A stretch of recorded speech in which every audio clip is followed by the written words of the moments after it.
মাল লাগে দেশি না বিদেশি বাজার।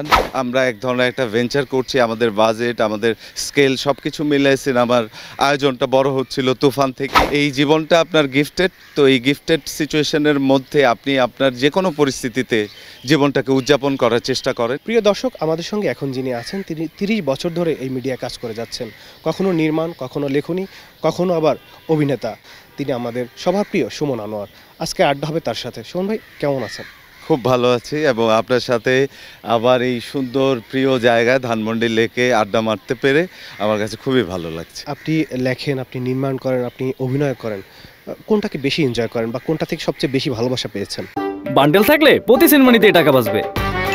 বিকাশ সেনমানি বান্ডেল কিনে জিতুন প্রতি লেনদেনে। এটা আসলে একটা মাকে যদি প্রশ্ন করা হয় আপনার কোন সন্তানটা সবচেয়ে প্রিয়, সেই মাটা তার সবগুলো সন্তানকে সামনে রেখে এই উত্তরটা কখনোই দিতে পারবে না। সো আমি তিনটা কাজই এনজয় করি এবং তিনটা কাজ আসলে আমাকে তো তিনটা সময় করতে হয়। আমি যখন লেখালেখি করি সেই সময়টা আমার অভিনয় এবং পরিচালক সত্তাটাকে আমি ভুলে যাই। যখন আমি পরিচালনা করি তখন শুধুমাত্র আমি একজন পরিচালক হিসাবেই ফ্লোরটাতে কাজ করার চেষ্টা করি। আর যখন আমি একটা সেটে অভিনেতা হিসাবে কাজ করি তখন আসলে আমি আমার অ্যাক্টিংটা, আমার চরিত্রটা নিয়েই ভাবতে থাকি। সো এই তিনটা কাজকেই আমি পছন্দ করি, তিনটাই আমার কাছে ভালো লাগে করতে। সুমন ভাই, পর্দায় খল চরিত্রকে সবাই ভয় পায়, বাস্তবে কি এরকম হয়? মানে আপনার কি কখন হয়েছে? খুব ভালো মানুষ, বাস্তবে ভয় পাওয়ার মতো ওইরকম মানুষ না। আমার কাছে মনে হয় কি যে একটা সাদা কাপড়ের মধ্যেই কালো দাগটা বা ময়লাটা খুব পরিষ্কারভাবে দেখা যায়। সো আসলে অ্যাজ এ হিউম্যান বিং, মানুষ হিসাবে আপনি যত সুন্দর এবং ভালো মানুষ হবেন, আপনার যত পরিষ্কার মন থাকবে, মানবিক গুণাবলী থাকবে, ততই আপনি আসলে কালো, নেগেটিভ এবং খল চরিত্রগুলো ফুটিয়ে তুলতে পারবেন। সেই কারণেই হয়তোবা আমার তৈরি করা, আমার প্রডিউস করা চরিত্রগুলোকে দর্শক এত পছন্দ করছে, ভালোবাসছে। আমি দর্শকের এই সাপোর্ট, এই ভালোবাসাটাকে নিয়ে সামনের দিনে দর্শককে আরও সারপ্রাইজ করতে চাই। বিগত কয়েক বছর ধরে দর্শক যেভাবে হলমুখী হচ্ছে, তো এই যাত্রা চলমান রাখার জন্য আসলে কি প্রয়োজন? এই যাত্রাটাকে বহমান রাখার জন্য রাষ্ট্রকেও সিনেমা সংশ্লিষ্ট সকলকে এক ধরনের সাপোর্ট দিতে হবে এবং আমরা যারা ইন্ডাস্ট্রিতে কাজ করছি আমাদেরকেও আসলে এটা ভাবতে হবে। সমসাময়িক cinema, acting, writing, direction, technically সমস্ত আয়োজন সারা পৃথিবীর গ্লোবালি কতদূর এগিয়ে গেছে, সেই রকম স্ট্যান্ডার্ডের সিনেমা গল্প নিয়ে হাজির হতে হবে দর্শকের সামনে। তাহলেই আমার ধারণা দর্শক প্রতিনিয়ত বাংলা কন্টেন্টের সাথে একটা বিউটিফুল জার্নি করতে পারবে। আমরা শুধু 2 ঈদেই সিনেমা রিলিজ করি, এর বাইরে আমরা খুব একটা সিনেমা রিলিজ করি না। এই 2 ঈদের বাইরে গিয়েও সিনেমা রিলিজ করা উচিত কিনা? ইনশাল্লাহ আমার কাছে মনে হয় যে আসলে সামনের দিনে সিনেমা, আমরা তো গত বেশ কয়েক বছর ধরে সিনেমার ঈদ উদযাপন করছি এবং শেষ 2 ঈদে দর্শক যেইভাবে আমাদের সিনেমাকে সেলিব্রেট করলো, তো আমাদের সিনেমা সংশ্লিষ্ট সকল মানুষজন আবার নতুনভাবে উজ্জীবিত হয়েছে। তারা নতুনভাবে সিনেমা তৈরি করার পরিকল্পনা করছে, হলগুলো রেনোভেট করার চেষ্টা করছে। আমার কাছে মনে হয় ঈদ ছাড়া নন ঈদেও নানান আকর্ষণীয় সিনেমা সামনের দিনে দর্শকরা পেতে যাচ্ছে, বড় বাজেটের সিনেমা। মানে আপনার অনুপ্রেরণা বা কাকে দেখে আসলে অভিনয়ে আপনার আশা?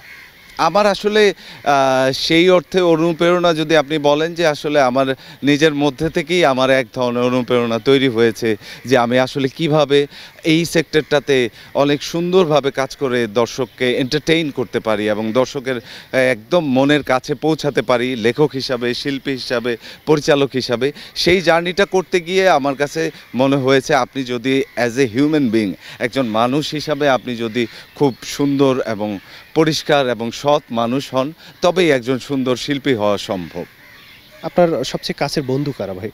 আমার তো প্রচুর বন্ধু এবং আমার কাছে আমি যখন দেশের বাইরে ঘুরতে যাই, ট্রাভেল করি, তখন আমার এরকম অনেক অপরিচিত বন্ধু তৈরি হয় যাদের সাথে আমি আসলে সামাজিক যোগাযোগ মাধ্যম এবং টেলিভিশনের টেলিফোন নাম্বার এবং আমার যত আইডেন্টিটি এগুলো কোনোটাই আমি শেয়ার করি না। কারণ আমার কাছে মনে হয় সেই অপরিচিত বন্ধুটাকে আবার কোথাও ঘুরতে গিয়ে, আবার ট্রাভেলে গিয়ে যদি আবার আবিষ্কার করা যায়, সেই ভালো লাগাটাকে আমি জিয়ে রাখতে চাই। শেষ 3টা সিনেমা চক্কর, টগর এবং তাণ্ডব। আমরা এই 3টা একটু আলাদা আলাদা করে পিছনের গল্পটা জানতে চাই।